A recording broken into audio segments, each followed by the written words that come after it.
If you don't know who Teddy Santis is, he's the founder of the brand Aimé Léon d'Or. Aimé Léon d'Or. the brand that we all didn't know how to pronounce back in the days. And if you don't know about the brand, I'm pretty sure you have seen these 550 collabs. This is where the whole 550 hype train started. For this first round of release, 3 pairs of sneakers have dropped, which are the 990 V1, 990 V2 and 990 V3, all in the same colorway, the Marblehead with Incense, along with a whole collection of apparel in various colors. In this video, we'll be looking at the highly anticipated 990 V2 as well as the hoodie and the shorts. I'll be breaking down the videos into different chapters so I don't waste your time. If you would like to skip to certain parts, make sure to check the timeline in the description down below. Alright, let's start with the 990 V2.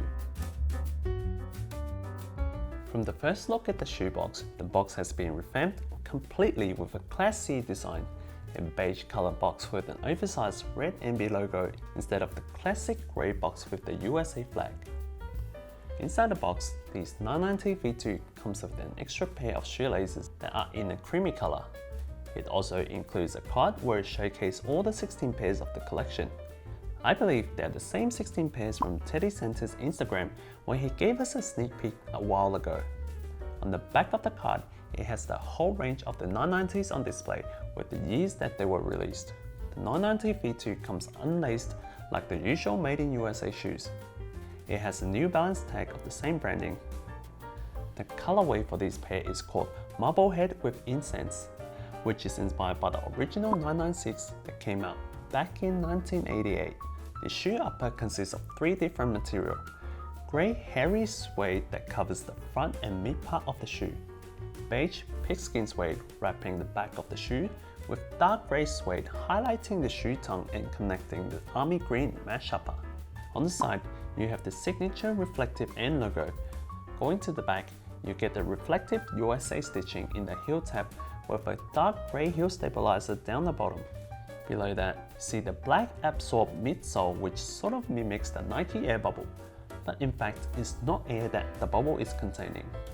The midsole foam are in a washed yellow color, adding a bit of vintage taste to this. Looking inside the shoe, the insole is also in that cream color with that classic branding. Flipping over the shoe, we have the Absorb outsole in black and military green with the embossed New Balance logo. In terms of comfort, I can't really compare to the previous releases because this is my first pair of 990 V2. However, I do feel these are a bit snug comparing to the 992 and 990 V5. Retail price of these are 350 AUD and 195 USD. It's a $20 difference comparing to the previous release of the Made in USA collection. I guess this will be the new retail price. The size that I've got is US 10, which is my normal size. Since this is my first pair, I usually just go with my normal sizing. As soon as I received the shoebox, I can tell the difference from this compared to the previous Made in USA collection. I wasn't a big fan of the color combination at first, but it started to growing on me.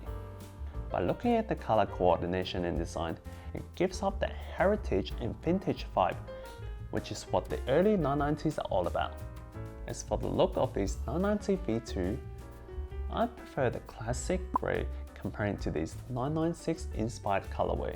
I just don't think the color distribution is as good as the 990 or the 990 V3. Now let's take a look at the apparel. This new Made in USA collection, just like the shoes, were manufactured in the US from domestically sourced fabrics. Both items were made with premium heavyweight French terry material. First thing I can see, they use a different tag for the apparel and the New Balance is embossed in the back. Some interesting tiny details here. Next thing I noticed is the draw cord. It doesn't look as yellowish as the image you see from the official website, which I think is good as I prefer this off-white color more. Looking closely at the hood, they've added the rib detail, which is something that I've never seen before. On the left chest, there is a small embroidered MB patch logo in red, keeping the design minimalistic. Apart from these, you have the kangaroo pocket with ripped cuffs and hem. The things you often see in a hoodie.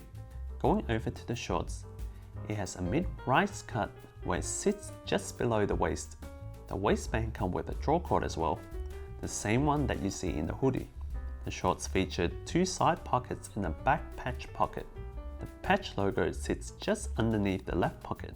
Other than the things that I mentioned, the quality and material are pretty much identical to the hoodie.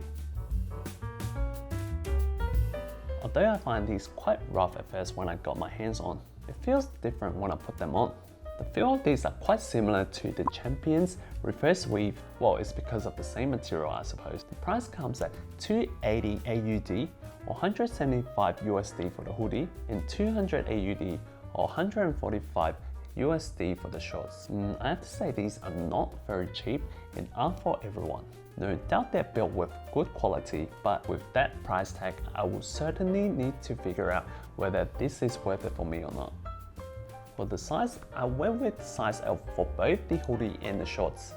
Since I have a big body, size L for the hoodie is sort of just fit, but I usually prefer more of an oversized look. So I probably think I would like the size XL better. Whereas for the shorts, I really like the fitting of those.